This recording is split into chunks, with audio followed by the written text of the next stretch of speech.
Hello everyone, welcome to another video. നമ്മുടെ ഈ fresh tutors Malayalam എന്ന ചാനലിൽ നമ്മൾ ഡെയിലി വീഡിയോസ് അപ്ലോഡ് ചെയ്യുന്നുണ്ട്. അപ്പോൾ നിങ്ങൾക്ക് കൂടുതൽ പഠിക്കാനായിട്ടും കൂടുതൽ എളുപ്പത്തിൽ കാര്യങ്ങൾ മനസ്സിലാക്കാനായിട്ട് please like, share and subscribe. നമുക്കപ്പോൾ വീഡിയോയിലേക്ക് കിടക്കാം. അപ്പോൾ നമ്മൾ ഇന്നത്തെ വീഡിയോയിൽ പഠിക്കാൻ പോകുന്നത് കോൾ ബാക്സുകളെ കുറിച്ചാണ്. ജാവാസ്ക്രിപ്റ്റിലെ കോൾ ബാക്സ് റിലേറ്റീവ്ലി ഈസിയാണ്. അതായത് കോൾ ബാക്സുകൾ എന്ന് പറഞ്ഞു കഴിഞ്ഞാൽ റിലേറ്റീവ്ലി ഈസിയാണ്. നിങ്ങൾക്ക് ഇതിൻ്റെ കറക്റ്റായിട്ടുള്ള മീനിങ് എന്താണ്, യൂസ് കേസസ് മനസ്സിലാക്കി കഴിഞ്ഞാൽ വളരെ എളുപ്പമാണ്. അപ്പോൾ എന്താണ് നമുക്ക് കോൾ ബാക്സ് എന്ന് നോക്കാം.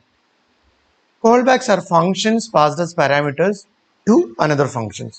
അതായത് മറ്റൊരു ഫംഗ്ഷനിലേക്ക് പാരാമീറ്റർ ആയിട്ട് അല്ലെങ്കിൽ ആർഗ്യുമെൻ്റ് ആയിട്ട് ഒരു ഫംഗ്ഷനെ പാസ് ചെയ്യുന്നതിനാണ് കോൾ ബാക്കുകൾ എന്ന് പറയുന്നത്.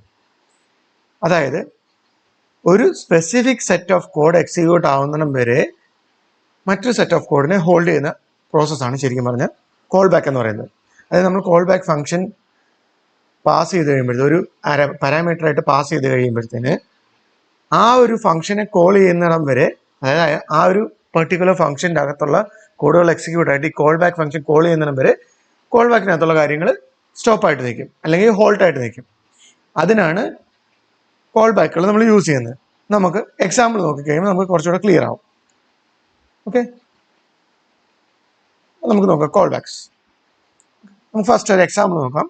അപ്പോൾ കുറേ കൂടെ നിങ്ങൾക്ക് ഈസി ആയിട്ട് മനസ്സിലാവും. നമുക്കൊരു ഫംഗ്ഷൻ എഴുതാം. ഫെച്ച് ഡേറ്റ എന്ന് പറഞ്ഞൊരു ഫംഗ്ഷൻ എഴുതാം. ഇതിനകത്ത് ഞാൻ ഒരു കോൾ ബാക്ക് പാസ് ചെയ്യുന്നു.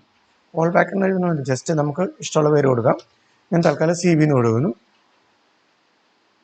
ഓക്കെ, ഇതിൻ്റെ അകത്തൊരു ടൈം ഔട്ട് ഫംഗ്ഷൻ വെക്കുന്നു. ഞാൻ ഇതിനു മുമ്പ് ഒരു അസിങ്ക്രണസ് വീഡിയോയിൽ സിങ്ക്രണസ് വേഴ്സസ് അസിങ്ക്രണസ് എന്നുള്ള വീഡിയോയിൽ ഞാൻ പറഞ്ഞിരുന്നു ടൈം ഔട്ട് എന്ന് പറയുന്നത് ഒരു അസിങ്ക്രണസ് ഫംഗ്ഷനാണ്. അസിങ്ക്രണസ് എന്താണെന്ന് അറിയാത്തവർക്കായിട്ട് ഞാൻ ഇവിടെ ഐ ബട്ടണിൽ കൊടുക്കാം അസിങ്ക്രണസ് എന്താണെന്നുള്ളതിൻ്റെ വീഡിയോ. അത് ദയവായി കാണുക.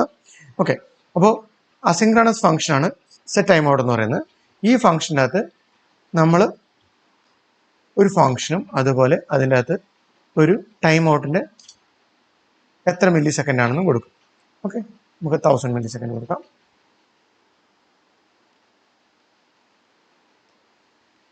ഓക്കെ, ഇനി ഇതിൽ നമുക്കൊരു വേരിയബിളിന് കൊടുക്കാം ഡേറ്റ.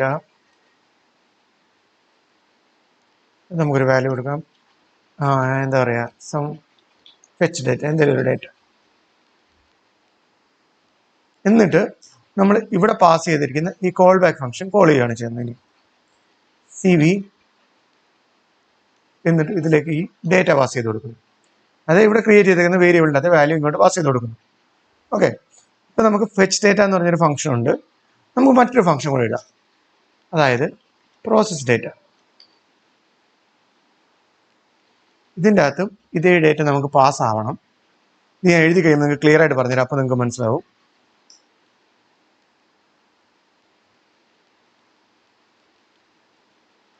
പ്രോസസ്ഡ് ഡേറ്റ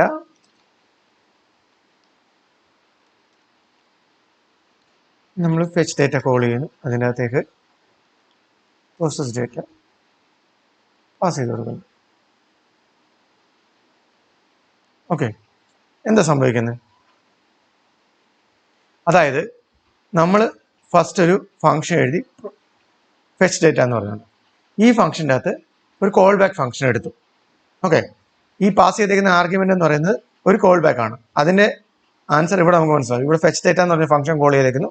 ഇതിലേക്ക് പ്രോസസ് ഡേറ്റ പാസ് ചെയ്തേക്കുന്നത്. ഈ പ്രോസസ് ഡേറ്റയാണ് ഈ കോൾ ബാക്ക് എന്ന് പറയുന്ന ഈ ഒരു വേരിയബിളിലേക്ക് സ്റ്റോർ ആവുന്നത്. അല്ലെങ്കിൽ ഇതിന് പകരമായിട്ട് ഈ അതായത് അനോണിമസ് ഇതിന് പകരമായിട്ട് കൊടുക്കുന്ന പേരാണ് CB എന്ന് പറയുന്നത്. നമുക്ക് ഇഷ്ടമുള്ള പേര് കൊടുക്കാം. പക്ഷേ ഇവിടുന്ന് പാസ് ചെയ്യുന്ന വേരിയബിൾ എന്താണോ അതൊരു ഫംഗ്ഷൻ ആയിരിക്കണം. ഓക്കെ, അപ്പോൾ ഇത് ഫംഗ്ഷൻ ആണെന്ന് ഇവിടെ എഴുതി വെച്ചിട്ടുണ്ട്. അതായത് പ്രോസസ് ഡേറ്റ എന്ന് പറയുന്ന ഫംഗ്ഷൻ. ഈ ഫംഗ്ഷനിലേക്കാണ് ഈ ഡേറ്റ കിട്ടാൻ പോകുന്നത്. അതെങ്ങനെയാണെന്ന് വെച്ച് കഴിഞ്ഞാൽ ഫെച്ച് ഡേറ്റ കോൾ ചെയ്യുന്നു, പ്രോസസ് ഡേറ്റ എന്ന് പറഞ്ഞ ഫംഗ്ഷൻ അതിൻ്റെ അകത്തോട്ട് പാസ് ചെയ്ത് കൊടുക്കുന്നു. ഫെച്ച് ഡേറ്റ കോൾ ചെയ്യുന്നു, ഈ CB എന്ന് പറയുന്ന പ്രോസസ് ഡേറ്റയാണ്. ഇതിൻ്റെ അകത്തേക്ക് ഈ ഫംഗ്ഷനകത്ത് കയറി കഴിഞ്ഞാൽ ഒരു ടൈം ഔട്ട് ഫംഗ്ഷൻ ഉണ്ട്. ടൈം ഔട്ടിനകത്ത് ഒരു വേരിയബിൾ ഉണ്ട്. ആ വേരിയബിളിനകത്ത് ഒരു വാല്യൂ വെച്ചിട്ടുണ്ട്. ആ വാല്യൂ ഈ CB, അതായത് ഇവിടുത്തെ CB എന്ന് പറയുന്നത് എന്താണ്, നമ്മുടെ ഈ പ്രോസസ് ഡേറ്റയാണ്. ഈ പ്രോസസ് ഡേറ്റയുടെ പാരാമീറ്റർ ആയിട്ട് തിരിച്ച് പാസ് ചെയ്ത് കൊടുക്കുന്നു. അല്ലേ? അപ്പോൾ പ്രോസസ് ഡേറ്റയുടെ പാരാമീറ്റർ ആയിട്ട് ഈ ഡേറ്റ നമുക്കിവിടെ കിട്ടും. ഓക്കെ, അപ്പം ഈ ഡേറ്റ കിട്ടി കഴിയുമ്പോഴത്തേന് കൺസോൾ ലോഗ് ചെയ്ത് കഴിഞ്ഞാൽ ഇവിടെ ഇരിക്കുന്ന ഈ ഡേറ്റ ഈ പ്രോസസ് ഡേറ്റ ഫംഗ്ഷൻ്റെ അകത്തേക്ക് ഈ കോൾ ബാക്കിലേക്ക് പാസ് ചെയ്യപ്പെട്ട് ഈ കൺസോൾ ലോഗ് നമുക്ക് പ്രിന്റ് ആയി കിട്ടും അല്ലേ. നമുക്ക് ഇതൊന്ന് പ്രിന്റ് ചെയ്ത് നോക്കാം.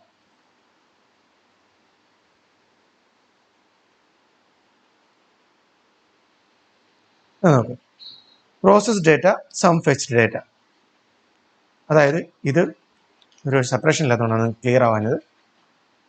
നോക്കൂ, പ്രോസസ് ഡേറ്റ പ്രിൻ്റായി, സം ഫെച്ച് ഡേറ്റ പ്രിൻ്റായി. കാര്യം എന്താണ്, നമ്മൾ ഈ ഒരു ഫെച്ച് ഡേറ്റ എന്ന് പറഞ്ഞ ഫംഗ്ഷൻ കോൾ ചെയ്തു, അതിനകത്തേക്ക് ഒരു വേരിയബിൾ പാസ് ചെയ്ത് കൊടുത്തു. ആ വേരിയബിൾ എന്ന് പറയുന്നത് മറ്റൊരു ഫംഗ്ഷനാണ്. ആ ഫംഗ്ഷൻ ഒരു ഡേറ്റയെ പാരാമീറ്ററായിട്ട് അല്ലെങ്കിൽ ഒരു പാരാമീറ്ററിനെ എക്സ്പെക്ട് ചെയ്യുന്നുണ്ട്. ആ പാരാമീറ്ററാണ് ഇവിടെ നമ്മൾ ആ കോൾ ബാക്ക് ഫംഗ്ഷൻ വിളിക്കുമ്പോഴത്തേന് പാസ് ചെയ്ത് കൊടുക്കുന്നത്. ഓക്കെ, അപ്പോൾ നമ്മൾക്ക് ഈ ഒരു പ്രോസസ് ഡേറ്റ എന്ന് പറയുന്ന ഫംഗ്ഷൻ്റെ അകത്തെ കാര്യങ്ങൾ എക്സിക്യൂട്ട് ചെയ്യാൻ വേണ്ടി ഇവിടുത്തെ വാല്യൂസ്, ഇവിടുത്തെ ഡീറ്റെയിൽസ് സെറ്റായിട്ട് മാത്രമേ നമുക്കിത് ഈ കോൾ ബാക്ക് ഫംഗ്ഷൻ എക്സിക്യൂട്ട് ആവുള്ളൂ. അപ്പോൾ ഈ call back function execution stop ആവും അല്ലെങ്കിൽ പോസ് ആവും ഇതിൻ്റെ അകത്തെ ഇതിനു മുമ്പുള്ള ഫംഗ്ഷനാലിറ്റീസ് നടക്കുന്നിടം വരെ. അതായത് ഈ ഫെച്ച് ഡേറ്റ എന്ന് പറയുന്ന ഫംഗ്ഷൻ്റെ അകത്തെ ഫംഗ്ഷനാലിറ്റി നടക്കുന്നത് വരെ. നമുക്ക് എക്സാമ്പിൾ വേണമെങ്കിൽ, നമുക്ക് വീണ്ടും ഡൗട്ട് ഉണ്ടെങ്കിൽ നമുക്കിവിടെ ഒരു കൺസോൾ ലോഗ് ചെയ്ത് നോക്കാം.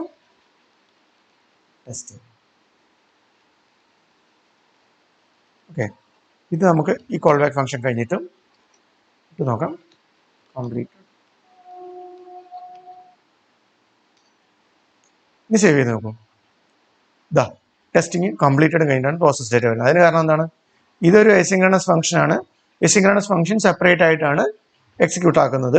അതേപോലെ ഇതിന് 1000 milliseconds, അതായത് 1 സെക്കൻഡ് ടൈം ഔട്ടും ഉണ്ട്. അതായത് 1 സെക്കൻഡ് കഴിഞ്ഞിട്ട് ഇത് എക്സിക്യൂട്ട് ആവുള്ളൂ. അപ്പം നമ്മുടെ ഈ കോൾ ബാക്ക് ഫംഗ്ഷൻ കോൾ ആവുന്നത് ഈ ഫസ്റ്റ് കൺസോൾ ലോഗ് പ്രിന്റ് ആവും. അതിനുശേഷം ടൈം ഔട്ട് ഫംഗ്ഷൻ കോൾ ആയി കഴിഞ്ഞാൽ ഇത് 1 millisecond ഉണ്ട്, അത് കാരണം അത് വെയിറ്റ് ചെയ്യും. 1 സെക്കൻഡ് ഉണ്ട്, അത് കാരണം വെയിറ്റ് ചെയ്യും. അത് കാരണം ഇത് പ്രിന്റ് ആവും. ഇത് പ്രിന്റ് ആയി കഴിഞ്ഞിട്ട് തിരിച്ച് ഇതിൻ്റെ അകത്ത് കയറി ഈ ഡേറ്റ എന്ന് പറയുന്ന വേരിയബിളിലേക്ക് ഈ വാല്യൂ സെറ്റ് ചെയ്യും. ആ വാല്യൂ നമ്മുടെ കോൾ ബാക്ക് ഫംഗ്ഷനായ ഈ പ്രോസസ് ഡേറ്റയിലേക്ക് പാസ് ചെയ്ത് കൊടുക്കും. ഈ വാല്യൂ കിട്ടിക്കഴിഞ്ഞിട്ട് നമ്മുടെ ഈ കൺസോൾ ലോഗ് പ്രിന്റ് ആവത്തുള്ളൂ. അതാണ് പറയുന്നത്, മറ്റൊരു ഫംഗ്ഷന്റെ എക്സിക്യൂഷൻ കംപ്ലീറ്റ് ആവാൻ വേണ്ടി കോൾ ബാക്ക് ഫംഗ്ഷൻസ് വെയിറ്റ് ചെയ്യും. ഇതിന്റെ എക്സിക്യൂഷൻ, അതായത് ഇതിന് മുമ്പുള്ള ഫംഗ്ഷനാലിറ്റീസ് എല്ലാം എക്സിക്യൂട്ട് ആയതിനു ശേഷം മാത്രമേ നമ്മുടെ കോൾ ബാക്ക് ഫംഗ്ഷൻ എക്സിക്യൂട്ട് ആവുള്ളൂ. ഇതാണ് നമ്മുടെ കോൾ ബാക്ക് കൊണ്ടുള്ള മെയിൻ ഒരു യൂസ് കേസ് എന്ന് പറയുന്നത്. നിങ്ങൾക്ക് കുറച്ചുകൂടെ ക്ലിയർ ആയിട്ട് മനസ്സിലാവണമെന്നുണ്ടെങ്കിൽ ഞാൻ മറ്റൊരു റിയൽ വേൾഡ് എക്സാമ്പിൾ പറയാം.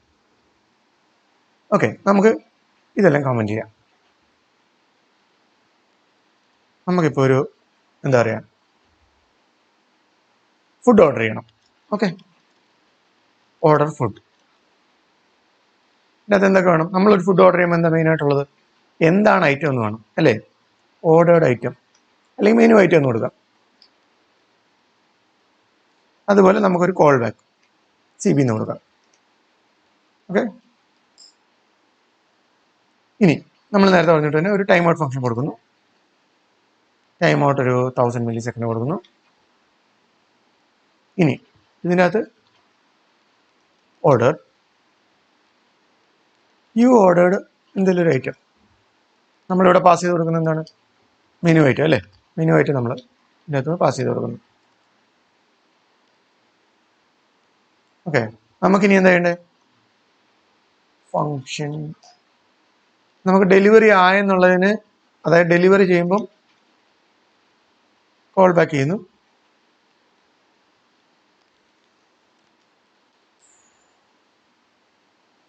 നിങ്ങൾക്ക് കുറച്ചുകൂടി ഈസി ഒരു എക്സാമ്പിൾ ഞാൻ പറഞ്ഞുതരാം. അതായത് നമ്മളിപ്പോൾ കാറ് സർവീസിന് കൊടുക്കുന്നു. കാറ് സർവീസിന് കൊടുത്തു കഴിയുമ്പം അവർ ഇന്ന് എത്ര ടൈം എടുക്കുന്നു ഇത് സർവീസ് ചെയ്യാൻ വേണ്ടി? അപ്പോൾ അവർ പറയും ഇതാണ് 1 മണിക്കൂർ അല്ലെങ്കിൽ 1 hour അല്ലെങ്കിൽ 2 hour എന്ന് പറയും. ഓക്കെ, സർവീസ് കഴിയുമ്പോൾ എന്നെ കോൺടാക്ട് ചെയ്യുമെന്ന് നമ്മൾ തിരിച്ചു ചോദിക്കുന്നു. ഓക്കെ, കോൺടാക്ട് ചെയ്യും, നിങ്ങളുടെ ഫോൺ നമ്പർ പറയുമെന്ന് പറയും. നമ്മൾ ഫോൺ നമ്പർ കൊടുക്കുന്നു. ഇവർ ഈ ഫോൺ നമ്പറിലേക്ക് 1 hour അല്ലെങ്കിൽ 2 hour കഴിഞ്ഞിട്ട് സർവീസ് കംപ്ലീറ്റ് ആയെന്ന് പറയും. നമ്മൾ തിരിച്ച് വിളിച്ച് പറയും അല്ലേ? നമ്മൾ തിരിച്ച് കോൾ ബാക്ക് ചെയ്യും. ഇതാണ് ശരിക്കും കോൾ ബാക്ക് എന്ന് പറയുന്ന ഫംഗ്ഷനാലിറ്റി. ഓക്കെ, ഒരു ഫംഗ്ഷൻ അല്ലെങ്കിൽ ഒരു പ്രോസസ്സ് എക്സിക്യൂട്ട് ആയതിനു ശേഷം അത് തിരിച്ച് നമ്മളെ അറിയിക്കുന്ന പ്രക്രിയയാണ് ശരിക്കും പറഞ്ഞാൽ ഈ കോൾ ബാക്ക് എന്ന് പറയുന്നത്. ഇപ്പൊ ക്ലിയർ ആയെന്ന് വിശ്വസിക്കും. നമുക്ക് ഈ ഒരു എക്സാമ്പിൾ കൂടെ കണ്ടിട്ട് നമുക്ക് വൈൻഡ് അപ്പ് ചെയ്യാം. ഓക്കെ, അപ്പൊ നമ്മൾ ചെയ്തുകൊണ്ടിരിക്കുന്നത് നമ്മൾ ഫുഡ് ഓർഡർ ചെയ്യുന്ന പരിപാടിയാണ് ചെയ്തുകൊണ്ടിരിക്കുന്നത് അല്ലേ? നമ്മൾ ഇപ്പം call back, delivery call back വന്നു നമ്മൾ എന്ത് പറയാൻ പറ്റും? ഡെലിവറി വന്നെന്ന് പറയാൻ പറ്റും. Delivery arrive. നമ്മൾ ഇവിടെ പാസ് ചെയ്തേക്കുന്ന പാരാമീറ്റർ ഓർഡർ ആണ്. എന്തായിരുന്നു നമ്മൾ ഓർഡർ ചെയ്തത്? അതാണ് ഡെലിവറി അറൈവ്ഡ് എന്ന് പറയുന്നത്, അല്ലേ? അപ്പം ഓർഡർ ഫുഡ്, ഈ ഫംഗ്ഷൻ നമ്മൾ കോൾ ചെയ്യുന്നു. അതിൻ്റെ അകത്തേക്ക് ഒരു പാരാമീറ്റർ പാസ് ചെയ്ത് കൊടുക്കണം. സോറി, ഇതിൽ എത്ര പാരാമീറ്റേഴ്സ് ഉണ്ട്? ഇതിൽ 2 പാരാമീറ്റേഴ്സ് ഉണ്ട്. 2 പാരാമീറ്റർ നമ്മൾ പാസ് ചെയ്ത് കൊടുക്കണം. First one menu item. നമ്മൾ എന്തായിരിക്കും ഓർഡർ ചെയ്ത്? മലയാളികളുടെ ഇഷ്ടവിഭവം ചിക്കൻ ബിരിയാണി. ഓക്കെ, നമ്മൾ ചിക്കൻ ബിരിയാണി ഓർഡർ ചെയ്തു. അതിൻ്റെ കൂടെ നമ്മുടെ ഈ കോൾ ബാക്ക് ഫംഗ്ഷനും പാസ് ചെയ്ത് കൊടുക്കണം, അല്ലേ? ഓർഡർ ചെയ്ത് ആരുടെ വീട്ടിലേക്കാണ് ചിക്കൻ ബിരിയാണി വരേണ്ടത്? നമ്മുടെ വീട്ടിലേക്കാണ് വരേണ്ടതെന്ന് വിചാരിക്കാം. ഓക്കെ, ഒന്നുകിൽ നമ്മൾ അഡ്രസ്സ് പാസ് ചെയ്യും. ആ ഒരു കേസിൽ ഇവിടെ നമ്മൾ ഈ ഒരു കോൾ ബാക്ക് മാത്രമേ പാസ് ചെയ്യുന്നുള്ളൂ. ഡെലിവറി കോൾ ബാക്ക് എന്ന് പറയുന്ന ഫംഗ്ഷനാണ് രണ്ടാമത്തെ പാസ് ചെയ്യുന്നത്, അല്ലേ? അപ്പോൾ ഇവിടെ എന്ത് സംഭവിക്കാം? നമ്മൾ ഓർഡർ ഫുഡ് എന്ന് പറയുന്ന ഫംഗ്ഷൻ കോൾ ചെയ്യുന്നു. ഇതിൻ്റെ അകത്ത് എന്താണ് മെനു ഐറ്റം എന്ന് പാസ് ചെയ്യുന്നു, എന്താണ് കോൾ ബാക്കിന്റെ ഫംഗ്ഷൻ എന്ന് പറഞ്ഞുകൊണ്ട് പാസ് ചെയ്യുന്നു. അപ്പം ഈ ഡെലിവറി കോൾ ബാക്കിന് പകരം ഈ CB എന്നുള്ള പേര് സെറ്റ് ആവും. അപ്പോൾ ഇവിടുന്ന് ഇത് കോൾ ചെയ്ത് കഴിയുമ്പോൾ, ഓർഡർ ഫുഡ് കോൾ ചെയ്ത് കഴിയുമ്പോഴത്തേന് നമ്മൾ ടൈം ഔട്ട് ഫംഗ്ഷൻ്റെ അകത്ത് ഓർഡർ എടുക്കുന്നു. ഓർഡർ എടുത്തിട്ട് ഓർഡർ എന്ന് പറഞ്ഞ വേരിയബിൾ ക്രിയേറ്റ് ചെയ്യുന്നു. അതിലേക്ക് നമ്മൾ ഈ ടെക്സ്റ്റ് ഐറ്റം പാസ് ചെയ്ത് കൊടുക്കുന്നു. യു ഓർഡേഡ്, എന്തായിരുന്നു ഐറ്റം, ആ ഐറ്റം പാസ് ചെയ്ത് കൊടുക്കുന്നു. പക്ഷെ ഇവിടെ ഒരു പ്രശ്നമുണ്ട്. നമ്മൾ കോൾ ബാക്ക് കോൾ ചെയ്തിട്ടില്ല, അതെവിടെയാണ് കോൾ ചെയ്യേണ്ടത്? ഇവിടെയാണ് കോൾ ചെയ്യേണ്ടത്. നമ്മൾ കോൾ ബാക്ക് കോൾ ചെയ്തു. ഇതിൻ്റെ അകത്തേക്ക് എന്ത് ചെയ്യണം? നമ്മൾ ആ കോൾ ബാക്കിന് എന്താണ്? ഇതാണ് കോൾ ബാക്ക്, അല്ലേ? ഡെലിവറി ഐറ്റമാണ് പാസ് ചെയ്ത് കൊടുക്കുന്നത്. അതിൻ്റെ അകത്ത് ഒരു ഓർഡറാണ് നമുക്ക് കോൾ ബാക്ക് ആയിട്ട് കിട്ടുന്നത്. അപ്പോൾ നമുക്ക് ഈ ഓർഡർ ഇവിടുന്ന് പാസ് ചെയ്ത് കൊടുക്കാം. ഓക്കെ, സേവ് ചെയ്യുക. Delivery arrived, you ordered chicken. താഴെ ബിരിയാണി ഉണ്ട് കേട്ടോ. കുറച്ചുകൂടെ ഇങ്ങോട്ട് സൂം ചെയ്ത് കഴിഞ്ഞാൽ okay, delivery arrived, you ordered chicken biryani എന്ന് ക്ലിയർ ആയെന്ന് വിശ്വസിക്കുന്നു. അതായത് നമ്മൾ ഒരു ലാസ്റ്റ് ആയിട്ട് ഒന്നുകൂടെ പറയാം. നമ്മളൊരു ഫംഗ്ഷൻ കോൾ ചെയ്യുന്നു. ഫംഗ്ഷനിലേക്ക് പാരാമീറ്റേഴ്സ് പാസ് ചെയ്യുന്നു. ആ പാരാമീറ്ററിൽ ഒരു കോൾ ബാക്ക് ഫംഗ്ഷൻ ഉണ്ടാവും. ഈ കോൾ ബാക്ക് ഫംഗ്ഷൻ അവിടെ എടുക്കുന്നു. നമ്മുടെ ആ ഒരു കോൾ ചെയ്തേക്കുന്ന ഫംഗ്ഷൻ്റെ അകത്തെ മെയിൻ എക്സിക്യൂഷൻസ് കഴിഞ്ഞിട്ട്, അതായത് നമ്മുടെ കോൾ ബാക്കിന് മുമ്പുള്ള എക്സിക്യൂഷൻസ് കഴിഞ്ഞിട്ട് നമ്മുടെ കോൾ ബാക്ക് ഫംഗ്ഷൻ, അതായത് പാരാമീറ്ററായിട്ട് പാസ് ചെയ്ത കോൾ ബാക്ക് ഫംഗ്ഷനെ എക്സിക്യൂട്ട് ചെയ്യുന്നു. അതിൻ്റെ അകത്തേക്ക് കോൾ ബാക്കിനുള്ള ഐറ്റംസ് എന്തെങ്കിലും ഉണ്ടെങ്കിൽ അത് പാസ് ചെയ്ത് കൊടുക്കുന്നു. ഈ വേരിയബിൾ വേണം നിർബന്ധമൊന്നുമില്ല കേട്ടോ, ഓർഡർ എന്നുള്ളത്. ജസ്റ്റ് കോൾ ബാക്ക് എന്ന് പറയുന്ന ഒരു ഫംഗ്ഷനാണ്. Function with or without parameter. Parameter വേണമെങ്കിൽ കൊടുക്കാം, വേണമെങ്കിൽ കൊടുക്കണ്ട. ഇവിടെ നമ്മൾ പാരാമീറ്റർ പാസ് ചെയ്യുന്നതുകൊണ്ട് ആ പാരാമീറ്ററിനെ ഇവിടെ എടുത്ത് കാണിക്കുന്നേ ഉള്ളൂ. അപ്പോൾ നമ്മുടെ ഫംഗ്ഷൻ ഇതിന് മുമ്പുള്ള എക്സിക്യൂഷൻസ് കഴിഞ്ഞിട്ട് കോൾ ബാക്ക് ഫംഗ്ഷൻ കോൾ ചെയ്യുന്നു. പാരാമീറ്റർ ഉണ്ടെങ്കിൽ പാരാമീറ്റർ പാസ് ചെയ്യുന്നു. എന്നിട്ട് ആ കോൾ ബാക്ക് ഫംഗ്ഷൻ്റെ അകത്ത് പോയിട്ട് എന്തൊക്കെയാണ് ആക്ടിവിറ്റീസ് നടക്കാനുള്ളത്, ആ ആക്ടിവിറ്റീസ് നടക്കുന്നു. അപ്പോൾ ഈ കോൾ ബാക്ക് ഫംഗ്ഷൻ ഇതിനു മുമ്പുള്ള ഫംഗ്ഷനാലിറ്റീസ് നടക്കാൻ വേണ്ടി വെയിറ്റ് ചെയ്യും. ഇതാണ് JavaScript കോൾബാക്ക് എന്ന് പറയുന്നത്. ഈ പറഞ്ഞ കാര്യങ്ങൾ നിങ്ങൾക്ക് ക്ലിയർ ആയെന്ന് വിശ്വസിക്കുന്നു. എന്തെങ്കിലും ഡൗട്ട്സ് ഉണ്ടെങ്കിൽ കമന്റ് ബോക്സിൽ അറിയിക്കുക. അതേപോലെ please like, share and subscribe. Thank you.